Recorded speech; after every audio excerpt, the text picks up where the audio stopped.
नमस्कार दोस्तों, आपका बहुत-बहुत स्वागत है आपके अपने यूट्यूब चैनल में, जिसका नाम है मंथली मल्टीबैगर। अगर आपने इस चैनल को अभी तक सब्सक्राइब नहीं किया है, तो मैं आपसे रिक्वेस्ट करूँगा आप इसे प्लीज़ सब्सक्राइब कर लें और अगर अच्छा लगे तो लाइक भी ज़रूर करें। चलिए चलते हैं अब हम अपने वीडियो की तरफ।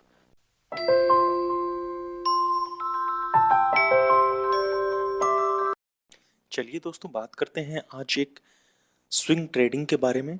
जैसा कि आप लोगों ने काफ़ी लोगों ने मुझसे पूछा था कि स्विंग ट्रेडिंग के लिए क्या तरीका है और ये कैसे की जाती है, तो आज हम बात करेंगे स्विंग ट्रेडिंग के बारे में। ये मेनली 3 तरीकों पे की जाती है, 3 टाइम ज़ोन्स पे की जाती है। तरीके तो बहुत होते हैं लेकिन 3 टाइम ज़ोन्स पे की जाती है। पहला जो है वो है मिनट, दूसरा जो है वो है आवर्स यानी घंटों में और तीसरा जो है वो है दिन यानी डेज़ में। तो सबसे पहले तो मैं आपको बता दूं कि स्विंग ट्रेडर्स जो होते हैं वो बहुत ही छोटा टारगेट लेके चलते हैं। यानी अगर 100 रुपये के अंदर का शेयर है तो उनका टारगेट 30-40 पैसे का होता है। अगर 200 का शेयर है तो उसी हिसाब से उनका टारगेट बढ़ता है। लेकिन वो बहुत ही छोटे समय के लिए बहुत ही छोटा टारगेट लेके आते हैं, लेकिन वो वॉल्यूम बहुत ज़्यादा रखते हैं जिसकी वजह से उन्हें मुनाफा होता है। जैसा कि आप जानते हैं कि शेयर कभी भी एक साथ ऊपर नहीं जाएगा। अगर वो ऊपर जाता है फिर नीचे आता है। आप इधर देख रहे हैं इस चार्ट में, ये मेरे सामने जो आपके खुला हुआ है, शेयर ऊपर गया फिर ये नीचे आया फिर ऊपर गया फिर नीचे आया। तो जो स्विंग ट्रेडर हैं वो इसी चीज़ का फ़ायदा उठाते हैं। वो यहाँ पे एंट्री लेके यहाँ पे एग्जिट हो जाते हैं, यहाँ पे एंट्री लेके यहाँ पे एग्जिट हो जाते हैं और इतने छोटे मार्जिन का प्रॉफिट कमाते हैं। लेकिन क्योंकि ये उनको ऐसा दिन में कम से कम वो 10 से 12 ट्रेड कर लेते हैं और उनमें से कुछ एक ट्रेड ऐसे होते हैं जिनमें उन्हें काफ़ी अच्छा मुनाफा भी हो जाता है, तो उनका ओवरऑल मुनाफा काफ़ी बढ़ जाता है जिसकी वजह से स्विंग ट्रेडर्स को काफ़ी स्विंग ट्रेडिंग काफ़ी प्रॉफिटेबल स्ट्रेटेजी मानी जाती है। इसके इसमें मैं आपको 3 पार्ट्स में बताऊंगा। जो पहला जो है वो मिनट्स का है, जो कि जिसके बारे में हम आज बात करेंगे। दूसरा जो है वो है घंटों का या आवर्स का, जिसके बारे में मैं अगला वीडियो बनाऊंगा और एक और वीडियो बनाऊंगा जिसमें हम लोग जानेंगे कि डेज में कैसे स्विंग ट्रेडिंग की जा सकती है। तो जैसा कि आप लोग देख रहे हैं, अभी ये हमारा शेयर बैंक ऑफ बड़ौदा का खुला हुआ है। 1 मिनट का टाइम फ्रेम हमने लिया हुआ है। हम बहुत ही शॉर्ट टाइम के लिए एंटर होंगे, क्योंकि बहुत से नए ट्रेडर्स को शुरुआत में यह पैटर्न आंखों से नज़र जल्दी से नहीं आता। जब आप धीरे धीरे एक्सपीरियंस करेंगे तो आपको ये वैसे ही समझ में आना शुरू हो जाएगा कि ये पैटर्न ऊपर अब ये नीचे इस कब जा रहा है। लेकिन क्योंकि हम जब नए होते हैं या कभी कभी हमें वैसे भी एक समझने के लिए, एक सहारे के लिए, एक इंडिकेटर या आप कह लो एक सहारा जो हमारे सही दिशा दे सके उसकी ज़रूरत होती है। तो उसके लिए हमने यहाँ पे एक मूविंग एवरेज लगाते हैं, जो कि एक्सपोनेंशियल मूविंग एवरेज है, सिंपल मूविंग एवरेज नहीं है। तो आपको इसमें एक्सपोनेंशियल मूविंग एवरेज लेना है, वो भी सिर्फ 10 कैंडल्स का लेना है, क्योंकि आप बहुत ही शॉर्ट टाइम के लिए आएंगे इसमें। तो यहाँ पे इसमें आप देखते हैं कि आपको इन कैंडल्स को नहीं देखना है, आपको इस ब्लू लाइन को देखना है। ना आपको इसमें कोई वॉल्यूम से मतलब है, ना आरएसआई से मतलब है, आपको सिर्फ इस ब्लू लाइन को देखना है। आपको देखना है कि कब ये मुड़ रही है। जब ये पूरी मुड़ जाए तब आपको इसमें एंट्री लेनी है। यानी जब ये आपने देखा कि यहाँ पे इस पॉइंट पे ये मुड़ गई, तो आपने इस पॉइंट पे ये कैंडल पूरी ख़त्म नहीं हुई थी, उससे पहले इसने मुड़ना शुरू कर दिया था, तो हमें यहाँ पे एंट्री लेनी थी।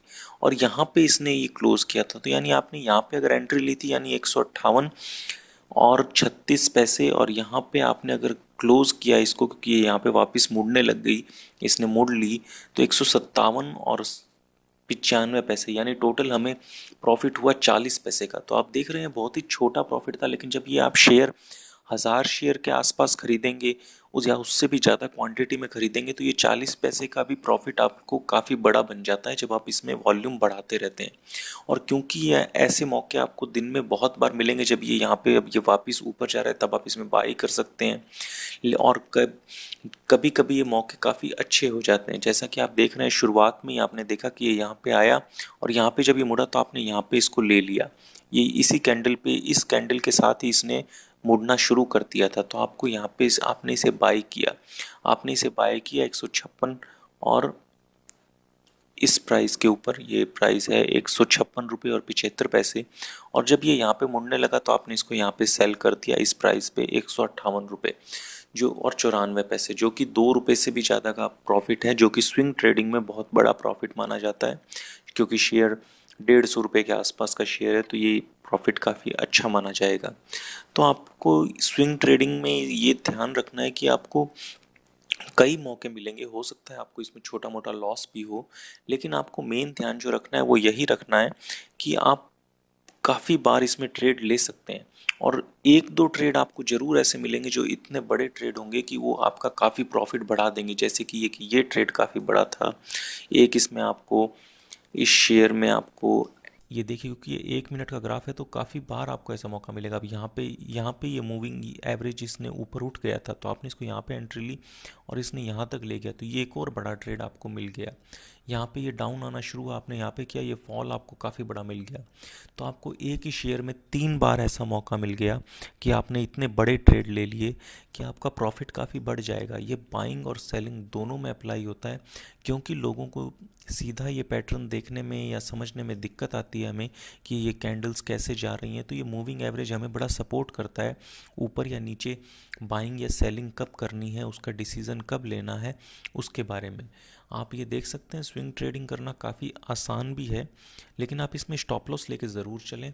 स्टॉप लॉस के लिए आप जिस भी प्राइस पे बाई करें, रिस्क टू रिवार्ड रेशो इसमें 1:2 से ज़्यादा का रखें। यानी अगर आप, या ये कैंडल मैं आपको दिखाता हूँ, जैसे हमने शुरू में ही देखा था कि अगर आप इसको यहाँ पे आपने ये मोड़ रहा था और यहाँ पे बाई किया है, तो इससे प्रीवियस कैंडल के लो को आप अपना स्टॉप लॉस लगा लें और देख लें कि वो बहुत ज़्यादा बड़ा ना हो। क्योंकि अगर आपका टारगेट ही 40 पैसे का है तो आपका स्टॉप लॉस 40 पैसे से ज़्यादा का ना नहीं होना चाहिए। 1:1 से नीचे कभी भी हम नहीं रखते हैं, तो आप इस चीज़ का ज़रूर ध्यान रखें।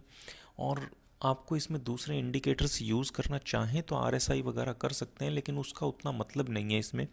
तो आप जितना हो सके इसी पे ध्यान दें, और स्विंग ट्रेडिंग में जितना हो सके खुद को पहले पेपर ट्रेडिंग पे या जैसे भी उसको आप करना चाहें, बहुत शॉर्ट वॉल्यूम में करें। लेकिन शॉर्ट वॉल्यूम में करेंगे तो ट्रेडिंग में आपको ब्रोकरेज ही काफ़ी लग जाएगी, तो आप उसको प्रॉफिट नहीं कर पाएंगे। तो इसलिए बेटर होगा कि आप इसको हाई वॉल्यूम में करें, शुरुआत में पेपर ट्रेडिंग करें, लेकिन उसके बाद वॉल्यूम हाई करें और टारगेट और स्टॉप लॉस पहले से सेट करके रखें। यानी ब्रैकेट ऑर्डर या इस तरीके से डालें, कम से कम स्टॉप लॉस तो ज़रूर पहले से सेट करके रखें कि अचानक से शेयर नीचे जाए तो आपका नुकसान ज़्यादा ना हो। और प्रॉफिट बुक करना हो तो वो आप इसके साथ चलें कि जब तक ये लाइन आपकी टर्न नहीं हो रही, यानी यहाँ पे ये टर्न हुई है तो आपको इस प्राइस पे इसको बेचना है। ऐसा नहीं है कि आप, या फिर अगर आपको ये प्रॉफिट लगता है कि आपको संतुष्ट हो जाते हैं पहले ही प्रॉफिट से, तो आप उसको पहले भी बेच सकते हैं। तो ये काफ़ी अच्छा तरीका है मूविंग एवरेज का, जिससे आप समझ सकते हैं कि स्विंग ट्रेड कैसे करना है। ये दूसरे भी कुछ शेयर मैंने आपके लिए निकाल के रखे थे, पर मुझे लगता है मैंने आपको बैंक ऑफ बड़ौदा के शेयर में लगभग सारी चीज़ें बता दी हैं। स्विंग ट्रेडिंग कोई बहुत ज़्यादा इसमें ऐसा नहीं है। जो आवर्स के लिए और दिनों के लिए जो सेटिंग्स होंगी वो मैं आपको अपने अगले वीडियो के पार्ट में दिखा दूंगा। अगर आपको इसमें किसी भी तरीके का डाउट हो तो आप ज़रूर कमेंट करें, पूछें। आप देख सकते हैं ये काफ़ी, आपको इसमें पूरे दिन में बहुत मौके मिलेंगे, क्योंकि ये 1 दिन का कैंडल है, 1 मिनट का कैंडल है, तो आपको यहाँ पे पूरे दिन मौके मिलते हैं। अब ये देखिए, ये कैंडल ने आपको, मूविंग एवरेज ने आपको यहीं पे बता दिया कि यहाँ से आपको ऊपर जाना है, और जैसे ही आपने लिया अगले 3 कैंडल में ही आपको कितना प्रॉफिट हो जाता है। तो ये ऐसा दिन में 2 या 3 केसेस में ज़रूर हो जाता है ऐसा कि आपको अच्छा प्रॉफिट हो जाता है, और 1-2 में आपके स्टॉप लॉस भी हिट होंगे, लेकिन फिर भी ओवरऑल ये काफ़ी अच्छा प्रॉफिट दे जाती है ये स्ट्रेटेजी। तो आप लोग पहले इसकी प्रैक्टिस करें, उसके बाद ही इसे यूज़ करें। अगर आपको और भी कुछ इसके बारे में जानना हो या किसी तरीके का डाउट हो तो प्लीज़ मुझे कमेंट करें। Thank you.